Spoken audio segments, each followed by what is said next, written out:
Hello बेटे जी। हम कर रहे थे भूकंप और ज्वालामुखी, है ना। भूकंप के झटके भी महसूस किए, प्रभाव भी देखा। ठीक है, उसके बाद हमने वोल्केनोज इरप्शन के बारे में भी जाना कि कौन कौन से मटेरियल हैं, ठीक है ना, जो वोल्केनिक इरप्शन के दौरान बाहर आते हैं, मतलब इजेक्टेड मटेरियल्स।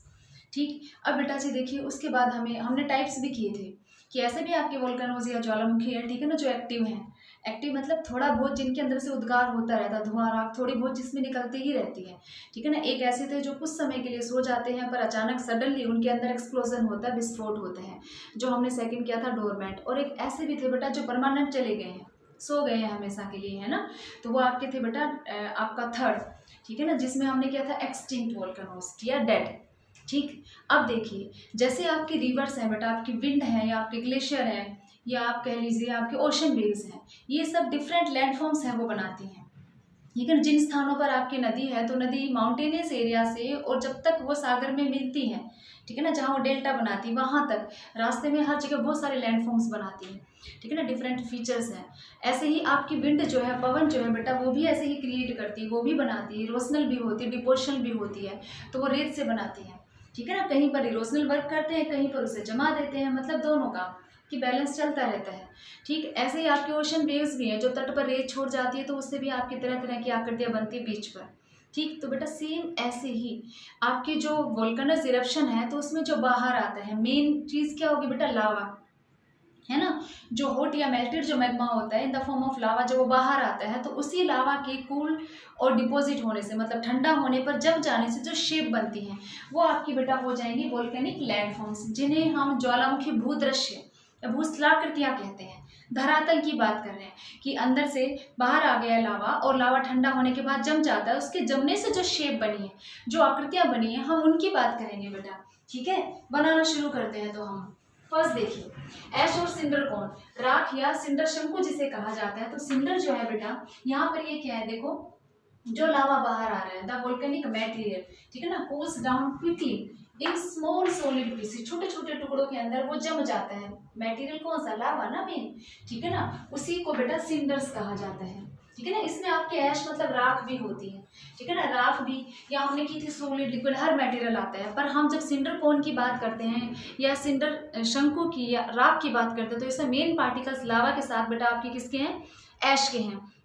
और यही ऐश जो है ये बाहर आती है बेटा, और आपकी बाहर आकर, ठीक है ना, वो जमना शुरू हो जाती है। तो ये सॉलिड पार्टिकल्स जो हैं rain down and form a circular cone around the crater, and this cone, आपकी जो कोन है इज कॉल्ड सिंडर कोन। और cinder cone is formed after a number of explosion. एक बार में नहीं बनती कोई भी चीज ना, धीमे धीमे। देखिए कैसे आपका एक्सप्लोजन हुआ, पहले तो ये था, ऐसा नहीं कि सीधा ये है, ठीक है ना, उसके बाद नेक्स्ट टाइम आया वो जम गया। ऐसा भी हो सकता है कि एक बार आपका आया तो बाहर निकलता गया और जमता गया, नेक्स्ट टाइम, फिर नेक्स्ट टाइम, फिर नेक्स्ट टाइम, ठीक है ना। ऐसे करते करते आपका ये बाहर दोनों तरफ है बेटा, वो डिपॉजिट हो गया है लावा, ठीक है ना। ठंडा हो जाने के बाद वो लावा भी हमें निक्षेपित या जमा हुआ, डिपॉजिट हुआ दिखाई देता है, और उसमें राख भी ज्यादा दिखाई देती है।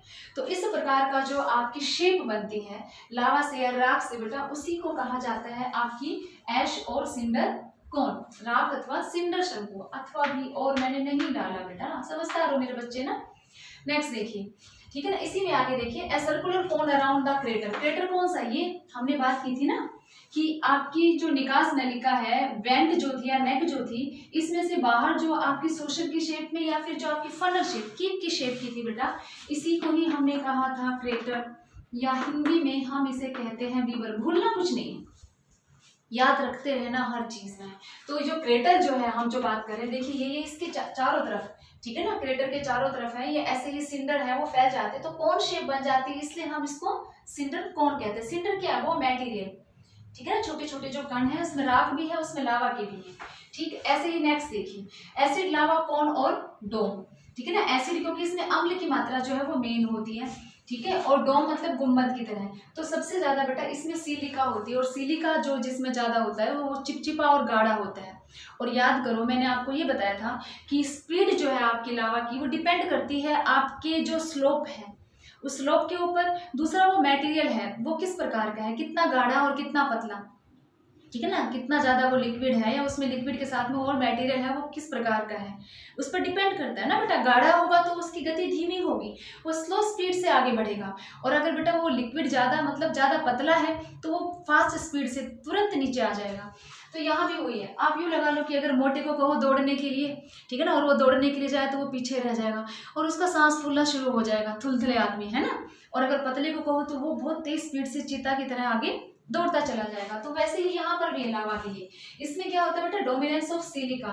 सिलिका की मात्रा है वो, डोमिनेंस का मतलब प्रधानता होती है, सिलिका की प्रधानता होती है, इसलिए गाढ़ा और चिपचिपा होता है।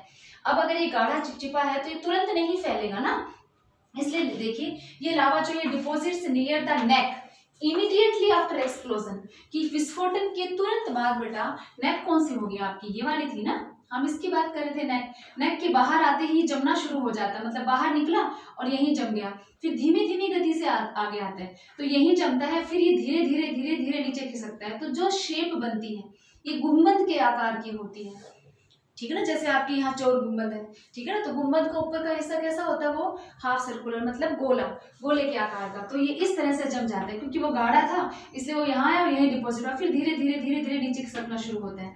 यहाँ से पहले निकला तब इधर डिपॉजिट हुआ, यहाँ से निकला इधर डिपॉजिट हुआ, उस पर नेक्स्ट लेयर आई, फिर उस पर नेक्स्ट लेयर आई, ठीक है ना। और लाइक दिस बेटा, ऐसे ही इसकी शेप जो बन गई कैसी, डोम, गुंबद के आकार की, इसीलिए इसको क्या कहा जाता है बेटा, एसिड लावा कौन और डोम। किसकी वजह से है मेन, कि लावा के अंदर क्या है, डोमिनेंस ऑफ सिलिका, सिलिका की प्रधानता के कारण ये गाढ़ा और चिपचिपा है, तो ये जब वही जमता है उसके ऊपर आता है, वो आगे जमता जाता है और धीरे धीरे धीरे धीरे नीचे खिसकता है, गोल शेप बन जाती है।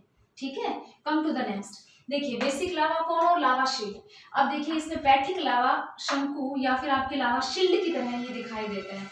इसमें क्या होता है, बेसाल्टिक लावा जो है उसके अंदर सिलिका की मात्रा कम होती है। अब ये ध्यान रखना है, जब सिलिका की मात्रा अधिक थी तो मैंने आपको बताया गाढ़ा और चिपचिपा, इसका मतलब उसकी स्पीड कम हो गई है ना। और स्पीड कम हो जाएगी बेटा तो वो धीमी गति से, और वहीं नेक के बाहर ही आके जम गया है क्योंकि वो गाढ़ा है, फिर वो धीरे धीरे नीचे खिसकना शुरू होता है और डिपॉजिट भी होना शुरू होता है ठंडा होकर।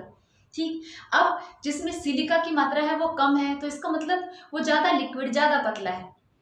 ठीक है, ज़्यादा पतला होगा तो क्या होगा, जैसे ही एक्सप्लोजन हुआ बेटा वो बाहर आएगा, जैसे ही बाहर आएगा और बाहर आने के बाद यहाँ निकलने के बाद सीधा आगे बढ़ता जाएगा, क्योंकि हमने बात की थी कि स्पीड क्या हो जाती है, तेज हो जाती है। जितना ज़्यादा पतला उतना जल्दी आगे जाएगा। ठीक है, तो यहाँ पर भी यही है कि लो सिलिका कंटेंट है बेटा, इसलिए जैसे एक्सप्लोजन होता है बाहर आता है और ये फटाफट जमना शुरू होता है, यहाँ से उसके ऊपर उसके ऊपर उसके ऊपर, और इस तरह एक शील्ड बन जाती है। इसीलिए इसका नाम क्या हो गया, बेसिक लावा कौन और लावा शील्ड। ठीक है ना, देखो it builds up A shield shape, ठीक है ना, volcano with a wide base. Wide base मतलब ये आधार चौड़ा होता है, ठीक है ना, और लो स्लोप, स्लोप है वो आपका जेंटल, धीमा। अगर यही बहुत ऊंचाई तक ऐसे करके होता तो आपका ज्यादा होता, क्यों, एक्सप्लोजन होने के बाद गिर गया और गिरने के बाद वो तुरंत फैल गया है।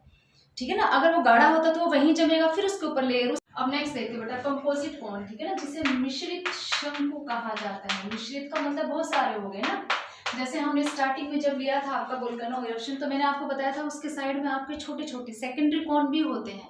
तो बेटा यहाँ जो हम जब आपका कंपोजिट कॉन ले रहे हैं तो इसके अंदर भी ऐसा ही होता है। देखिए इट इज फॉर्म्ड बाय लावा एश, ठीक है ना, राख से या फिर लावा से बनता है। And main cone is covered by a number of smaller cones, कि आपका जो मेन कॉन मतलब ये, इसके साथ साथ छोटे छोटे ये कॉन भी होते हैं, कि इधर से ये आ गया, ठीक है ना, इधर से ये आ गया, मतलब वेंट जो है वो जैसे ये मेन है, इस मेजर वेंट के अलावा साइड से मैंने बताया था कहीं और से भी रास्ता मिलता है लावा को, क्योंकि वो बहुत गर्म होता है, प्रेशराइज या प्रेशर जब बनता है तो जहाँ भी कमजोर पार्ट है अगर उसे कोई वेंट से और दूसरा, तो दूसरी वेंट भी निकल आती है, ठीक है ना, और सेकेंडरी, और ये बाहर आने के बाद वही शेप बनाना स्टार्ट करती है। तो आपके ये कौन से हो गए, आपके दूसरे जो सेकेंडरी कौन है। तो ऐसे खूब सारे आपके शंकु बने हुए या कौन बने हुए दिखाई देते हैं, तो इसे कंपोजिट कौन कहा जाता है, जिसे बेटा जी हम हिंदी में कहते हैं आपका मिश्रित शंकु। ठीक है, अब देखिए नेक्स्ट आपको बेटा दे रखा है कोल्डेरा, ठीक है ना, कोल्डेरा का मतलब कड़ाहा, ये एक स्पेनिश वर्ड है।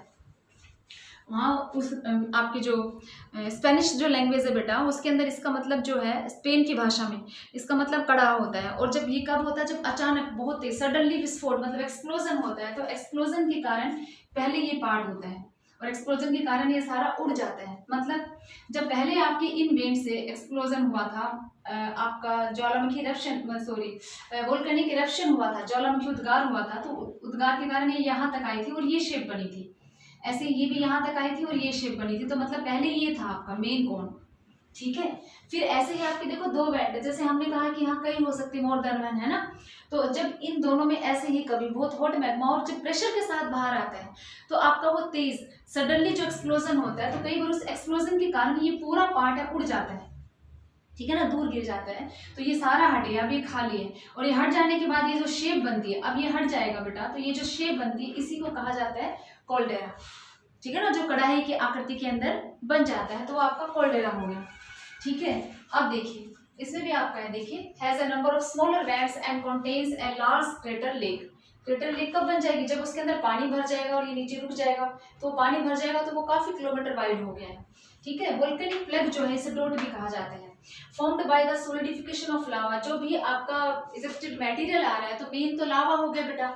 तो आपका जो लावा बाहर आता है, तो जो आपकी वेंट है, जिसे हम क्या कह रहे हैं, आपकी वेंट जो मतलब आपकी निकास नलिका या नेक जो है, उस वेंट के अंदर बाहर एक्सप्लोजन जब पूरा हो जाता है, आफ्टर कंप्लीटिंग द मतलब ओवर हो जाता है जब एक्सप्लोजन या इरप्शन पूरा हो जाता है, पूरा हो जाने के बाद ये तो बाहर आ गया है और जो बीच में अंदर रह गया वो यहीं पर जम जाता है, सोलिडिफिकेशन हो जाता है। जम जाने के बाद ये पार्ट रुक गया है, ये डॉट की तरह मतलब रुकावट की तरह नजर आता है, इसीलिए इसे क्या कहा जाता है, आपका वोल्केनिक प्लग। कि जैसे हमने प्लग लगा दिया तो प्लग लगा देने का मतलब क्या, वो रुक गया है, तो वैसे ही, ठीक है ना। Formed by the solidification of lava in the went after eruption is over, ठीक है ना।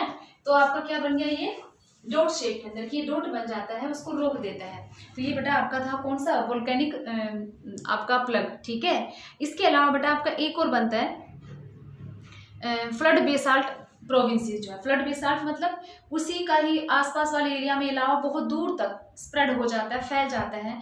बाढ़ के पानी के साथ भी बहा कर वो आपकी रेत या वो जो भी पार्टिकल्स है उनको ले जाया जाता है बेटा, तो उस पूरे एरिया को ये कवर कर लेते हैं, तो वो आपके हो जाते हैं फ्लड बेसाल्ट प्रोविंसेस, ठीक है ना। मतलब high fluid lava that flows for long distances and some parts of the world are covered by thousands of square kilometre of thick basalt lava flows. और भारत बहुत अच्छा एग्जांपल है इसका ना, दक्कन प्लेटू बेसाल्टी है ना आपका, ठीक है ना। इसमें क्या होता है बेटा, देखो there can be a series of flows with some flow attaining thickness of more than 50 metre, individual flows में extend for hundreds of kilometre. तो दक्कन ट्रैप आपका एग्जाम्पल हो गया इंडिया का, ठीक है ना, जिसमें आपका महाराष्ट्र प्लेटू भी आ गया। तो ये बेटा आपके हो गए क्या, आपके वोल्केनिक लैंडफॉर्म्स, ये वो हैं जो बाहर बनती हैं। इसके अलावा अगर इंटीरियर पार्ट में अंदर ही, ठीक है ना, आपके क्रस्ट के अंदर ही अगर आपका लावा मतलब मैग्मा होगा, वहाँ क्या वहीं पर आपका जो मैग्मा है वहीं अगर सोलिडिफाई हो जाए, बाहर आए ही ना, अंदर भी तो बहुत सारे स्थान होते हैं ना, तो उन स्थानों पर थोड़ा बहुत इरप्शन हो और वो वहीं जम जाता है, तो बेटा वो होती इंट्रसिव फॉर्म्स, ठीक है ना। इंट्रसिव फॉर्म्स मतलब अंदर ही। तो अब हम नेक्स्ट है वो यही करेंगे कि इंट्रसिव फॉर्म्स जो है वो कौन सी हैं, कि वो बाहर नहीं आया और अंदर ही जम गया, तो अंदर जम जाने से उसमें कौन कौन सी शेप बनती है।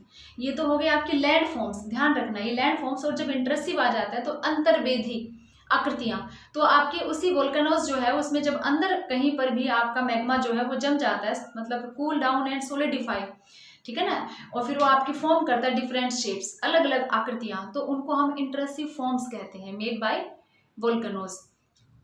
लेट्स स्टार्ट इंट्रसिव फॉर्म्स बेटा। When the lava cools within the crystal portions, है ना, एज्यूम्स डिफरेंट फॉर्म्स, मतलब जो अलग अलग आकृतियां बनाता है लावा, तो these forms are called intrusive forms. हमने कहा था कि इन्हें ही हम अंतर्वेदी आकृतियां कहते हैं, ठीक है। अब देखिए इसमें से हम कुछ करने वाले हैं। सबसे लार्ज पार्ट जो कवर कर रही है, सबसे बड़ा जो आपका आग्नेय चट्टानी पिंड है, मतलब हम कह रहे हैं कि largest intrusive form made by solidification of the molten lava, ठीक है ना, विद इन द अर्थ, उसे हम बेटा कहते हैं आपके बैथोलिथ, ठीक है ना, बैथोलिथ जो सबसे बड़ा आपको एरिया इसमें दिखाई दे रहा है। And this area is usually of dome shape with steep sides, ठीक है ना, its upper surface is uneven, it is usually formed from granite. मतलब हम जिस बैथोलिथ की बात कर रहे हैं बेटा, एक बड़े गुम्बद के आकार का होता है, किनारे खड़े होते हैं और इसका ऊपरी तल जो है विषम होता है, ठीक है ना, और किसका बना हुआ, हमने बात की ग्रेनाइट का बना हुआ होता है, ठीक है। अब नेक्स्ट पर आ जाए स्टोक। ठीक है ना। देखिए छोटे आकार के बैथोलिथ, छोटे मतलब बैथोलिथ जो शेप है वही शेप जब छोटे आकार में होती है तो उसको हम क्या कह रहे हैं, स्टोक कह रहे हैं। इसका विस्तार 100 वर्ग किलोमीटर से कम होता है और इसका ऊपर का भाग जो मशरूम की तरह है, गोलाकार गुंबद नुमा होता है और इसकी विशेषताएं बाकी जो है वो बैथोलिथ की तरह ही होती है, उसकी तरह ही दिखाई देता है। ठीक है ना। सिलेंड्रिकल डोम होता है और remaining characteristics are similar to those of a batholith. ठीक है, उससे छोटा जो है। फिर आगे आ जाइए, अब बैथोलिथ से आगे ऊपर चलते जाइए आप। ठीक है ना। ये हो गया बेटा आपका लैकोलिथ। ठीक है ना। इसमें मैग्मा है, pushes the upper layer with great force and assumes dome shape, a laccolith is formed. तो आपका लैकोलिथ है वो बन जाता है। ठीक है। मैग्मा ऊपर की परत को जोर से ऊपर को उठाता है तो गुंबद का रूप में जम जाता है। मैग्मा के तेजी से ऊपर उठने के कारण बेटा यह गुंबदाकार जो मतलब डोम शेप जो है ये छतरी की तरह दिखाई देती है। ठीक है ना। इसलिए छतरी की तरह बने होने के कारण इसको हम क्या कह रहे हैं यहाँ पर, लैकोलिथ। ठीक। फिर उसके आगे आ जाइए, नेक्स्ट आपका दे रखा है लैपोलिथ। ठीक है ना। जब आपका मैग्मा है वो जमकर तश्तरीनुमा आकार मतलब सोशल शेप के अंदर बन जाता है। इससे पहले छतरी के आकार का था, अब उस छतरी को उल्टा कर दो तो आपका सोशर बन गया है। ठीक है ना। तो लैपोलिथ है वो कौन सा हो गया, सोशर शेप के अंदर हो गया। ठीक है। इसलिए हम तस्तरीनुमा बन जाने के कारण इसे हम लैपोलिथ कह रहे हैं। लैपोलिथ मतलब प्लेट, याद रखिए। ठीक। फिर फेकोलिथ देखो, जब इसकी आकृति जो है, फेकोलिथ जो है इसके अंदर एक वेव की तरह हो जाती है, deposited in A wave like form. Wave मतलब लहरदार आकृति में जमता है तो उसे फेकोलिथ कहते हैं। देखो ये फहरा रहा है, फेकोलिथ। ठीक है। नेक्स्ट देखिए, अब आज आपकी उस पर बेटा सील पर। Seal is formed when magma solidify in parallel layers. ठीक है ना। पैरेलल लेयर्स मतलब समतल दिखाई देता है जब, और समानांतर परतों में फैलकर जम जाता है तो उसे सील कहते हैं। इसकी मोटाई 1 मीटर से लेकर सैकड़ों मीटर तक हो जाती है। ठीक है। और अगर इसकी मोटाई 1 मीटर से कम होती है तो 1 मीटर से कम मोटाई वाले सील को शीट कहते हैं, ध्यान रखना है। 1 मीटर उससे अधिक है तो सील है। ठीक है ना। सील मतलब बड़ी, शीट मतलब छोटी। ठीक है, नहीं तो वो शीट है। ठीक। फिर देखिए डाइक। ठीक है ना। जब मैग्मा है वो किसी भी लंबवत दरार के अंदर जमता है तो उसे डाइक कहते हैं। लंबा मतलब सीधी, आपकी वर्टिकल शेप के अंदर अगर कोई दरार होती है। ठीक है। क्रैक्स के अंदर, makes it way through cracks and the fisheries developed in the land, it solidifies almost perpendicular to the ground. ठीक है ना। जो परपेंडिकुलर टू द ग्राउंड जम जाता है तो उसे डाइक कहा जाता है। It gets cooled in the same position to develop a wall like structure. दीवार की भांति हमें वो दिखाई देने लगता है। ठीक है ना। आसपास की चट्टानें जो हैं, जब उन चट्टानों में अपर्दन के बाद डाइक एक विशाल दीवार की भांति हमें खड़ा भी दिखता है, जब आसपास की कट जाती हैं तो इसे डाइक कहा जाता है। बेटे ये सब हो गई आपकी इंटरेस्टिव फॉर्म्स। कैसे याद रखेंगे, सबसे बड़ा बेस जो है वो बैथोलिथ है। सबसे बड़ा बेस, तो बेस हो गया तो वो बैथोलिथ हो गया। ठीक है ना। एक तरह से मान लो बेड, अब बेड के ऊपर एक डिफरेंट शेप्स हैं तो स्टोक जो है आपका वो गुंबदनुमा है। ठीक है। और उसी में अगर शेप बन जाती है आपकी छतरी की तो बेटा वो लैकोलिथ है। लैपोलिथ पे आ रहा है तो ध्यान रखो, लैपोलिथ मतलब प्लेट से, जब प्लेट की शोषर की शेप बने तो वो लैपोलिथ है। ठीक है ना। और जब वो फहरा रहा है तो वो फेकोलिथ है। ऐसे याद रखिए, फहराना मतलब फेकोलिथ हो गया। ठीक है ना। सील बहुत बड़ी और शीट उसी का छोटा रूप। डाइक छलांग लगाने से याद रखो, डाइक मतलब जो ऊपर की तरफ आपके छलांग की तरह लगा रही है तो वो आपकी डाइक है। तो बेटा ये आपकी होगी डिफरेंट इंटरेस्टिव फॉर्म्स। नो बेटा जी, we will take the distribution of volcanoes. अब हम करेंगे वितरण ज्वालामुखी का। ठीक है ना। और बेटा अगर हम डिस्ट्रीब्यूशन की बात करते हैं तो आपको पता होना चाहिए कि most of the volcanoes are near the sea coast और on the islands because there are great possibilities of percolation of water in these areas. कि आपके ज़्यादातर जो ज्वालामुखी, बल्कि हमने किया था भूकंप भी वहीं मिलते हैं ना, ज़्यादातर जो समुद्री तटों के निकट हैं या द्वीपों पर हैं क्योंकि इनमें समुद्री जल के भूगर्भ में पहुंचने की संभावनाएं अधिक होती हैं। ठीक है ना। और दूसरा क्षेत्र जो है वो आपके नवीन वलित पर्वत है, न्यूफोर्ड माउंटेन्स हैं, वो आपके एरियाज़ हैं। ठीक है ना। इनके अंदर आपके ज़्यादा आते हैं। द माउंटेन बिल्डिंग फोर्सेज जो है वो have left a very thin and weak crust in areas of folding and folding. कि इन एरियाज़ के अंदर आपके बेटे क्या है, भूपटल पर बहुत पतला तथा दुर्बल हो जाता है, इसलिए इन क्षेत्रों के अंदर आपके ज्वालामुखी उद्गार भी होता रहता है। ठीक है। अब देखिए जब हम वर्ल्ड की बात करते हैं तो हम फर्स्ट ले रहे हैं borders of the Pacific ocean, और this is the most outstanding volcanic belt of the world in which 403 active volcanoes are found. ठीक है ना। बॉर्डर्स ऑफ पैसिफिक ओशन कौन सा पार्ट हो गया बेटा आपके, ये सारा पैसिफिक ओशन के जो भी बॉर्डर्स हैं। और बेटे इसकी अगर हम ईस्ट बेल्ट की बात करते हैं तो इसके ईस्ट में आ जाएंगे नॉर्थ अमेरिका। ठीक है ना। या फिर आपके South America, South America to Alaska in North America, ठीक है। और वेस्टर्न कोस्ट की बात करते हैं पैसिफिक के, मतलब वेस्टर्न कोस्ट ऑफ पैसिफिक, तो this belt extends to Kurile islands, Japan and Philippine island, ये पार्ट हो जाएंगे, ठीक है। अब देखिए यही वाला जो पार्ट है जिसमें आपकी रिंग ऑफ फायर है जो हमने बात की थी, ठीक है ना, जहाँ सबसे ज़्यादा वोल्केनोज और अर्थक्वेक भी आते हैं, जैसे अग्निवलय कहा जाता है। फिर आ जाए mid world belt, and this is also known as Alpine Himalayas belt, starts from Madeira and Canary island and crosses the Mediterranean sea beyond which is runs along the Alps and Himalayan ranges. तो ये आपकी बेटा second वाली हो जाएगी, ठीक है। फिर आ जाए द अफ्रीकन रिफ्ट वैली, ठीक है। अफ्रीकन रिफ्ट वैली की बात करेंगे तो बेटा इसमें ये वाला रीजन आ जाएगा आपका रेड सी का, ठीक है ना, जो इसके अंदर आपका मेन है। इसके अलावा बेटा छोटे मोटे और आपके बहुत सारे ऐसे एरियाज भी हैं, मतलब मेन जो आपके डार्क कलर ब्लैक जो डार्क डॉट लगाए हुए हैं ये बेटा आपके हॉट स्पॉट्स हैं, ठीक है ना, वो एरिया जहाँ बहुत ज़्यादा आपके चांसेस होते हैं वोल्केनोज इरप्शन के। सो बेटा जी your chapter has been completed, आपका अध्याय पूरा हो चुका है बेटा, ठीक है ना। तो अब आप एक काम करिए, कॉपी पेन उठाइए और उसके अंदर ड्रॉ करिए डिफरेंट लैंड फॉर्म्स, इंट्रेसिव भी बेटा और आपकी जो बाहरी हैं वो आकृतियाँ भी आपको ड्रॉ करनी है, ठीक है ना, जो क्रिएट की जाती हैं, बनाई जाती हैं, किसके द्वारा, वोल्केनोज इरप्शन, ज्वालामुखी उद्गार के समय जो लावा से बनती हैं, तो उन सबको बनाकर आप प्रैक्टिस कीजिए, ठीक, और खुश रहिए बच्चे।